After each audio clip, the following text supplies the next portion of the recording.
మాకు అసంతృప్తిగా ఉన్నాము, మళ్ళీ మారుబోనం చేస్తాము, మళ్ళీ అమ్మవారిని సంతోషంగా వేడుకుంటాము, రాష్ట్రం బాగుండాలని. చాలా మంది ఏడ్చుకుంటూ పోయారు. ఇది రాష్ట్రానికి మంచిది కాదు అనే మాట నేను చెప్పాను. నిజంగా మంచిది కాదు. ఎందుకంటే మేము నిన్ననో మొన్ననో ఇట్లా పుట్టగొడుగులాగా పుట్టిన వాళ్ళం కాదు. మేము ఎన్నో ఏళ్ళుగా మా జీవితాన్ని దీనికే అంకితం చేసిన వాళ్ళం కాబట్టి మా నోటి నుంచి ఏదన్నా అంటే అది మంచిది కాదు అనే మాట అనడంలో తప్పేముంది? మీరు సరి చూసుకోండి, మీరు చేసిన తప్పిదాలు సరి చూసుకోండి అని అన్నాను. నేను ఎక్కడ ప్రభుత్వాన్ని ఇది చేయలేదు కదా.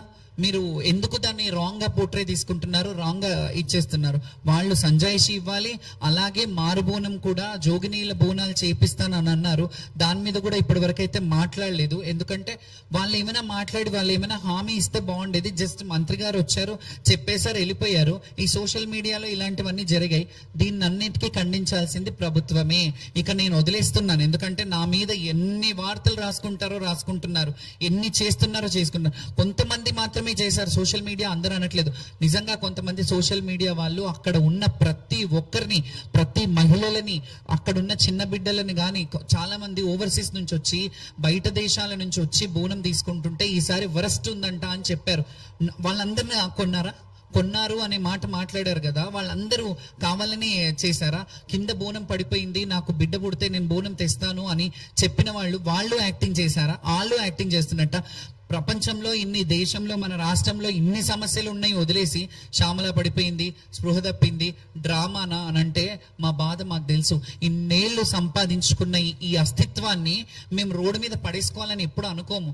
కొంచెమైనా మాకు సంస్కారం ఉంది, సిగ్గుండాలి అలాంటి మాటలు మాట్లాడే వాళ్ళకి. ఎందుకంటే ఇన్నేళ్ల కష్టాన్ని, ఇన్నేళ్ల జీవితాన్ని ఒక రోడ్డు పాలు అవుతుందని ఎట్లా అనుకుంటున్నారు? నేను అలా చేసుకుంటానని.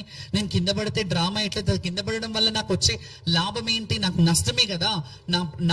నాకు అభిమానులు ఎవరైతే ఉన్నారో వాళ్ళందరూ ఎంత బాధపడ్డారు.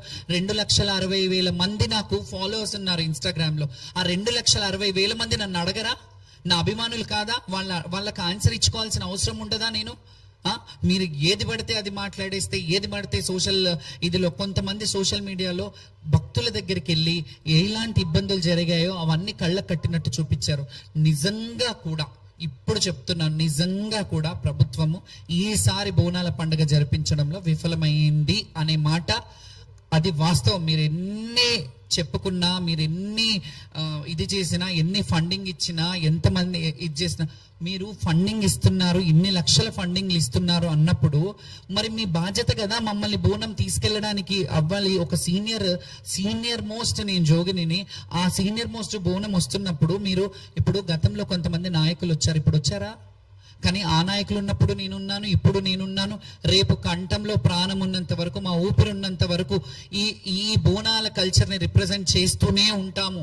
అది ఎవరు ఉన్నా ప్రభుత్వంలో, నేను ముందు కూడా చెప్పాను, ప్రభుత్వంలో ఈ రోజు ఉంటారు, రేపు ఉండరు.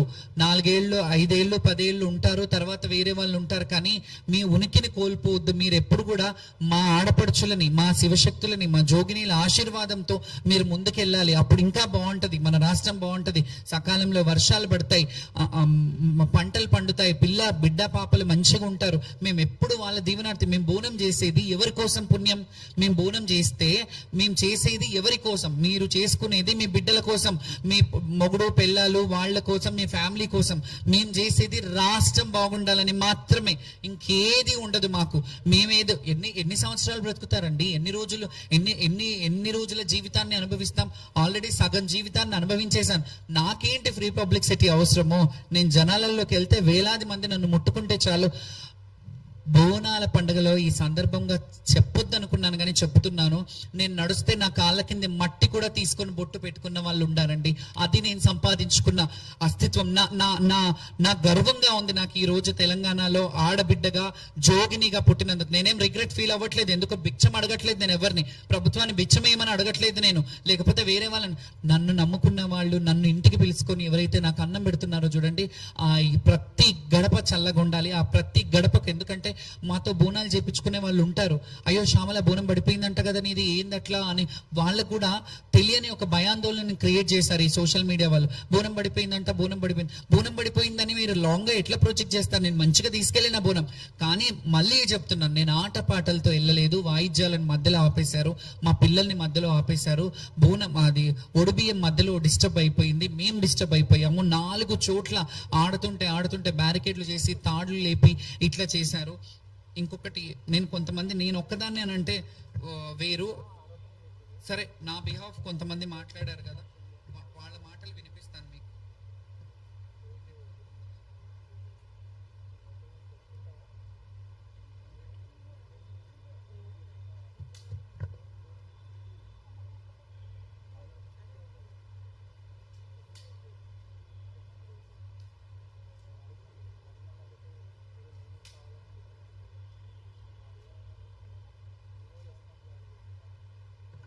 ఇది వినండి.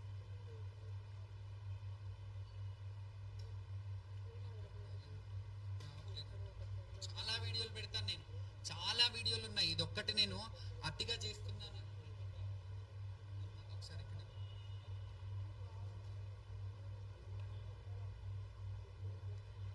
ఇది ఎక్కడికి తీసుకెళ్తున్నారు మన శివశక్తులే మన వాళ్ళని?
ఏదండి? ఓకే, దేన్ని పట్టుకొని?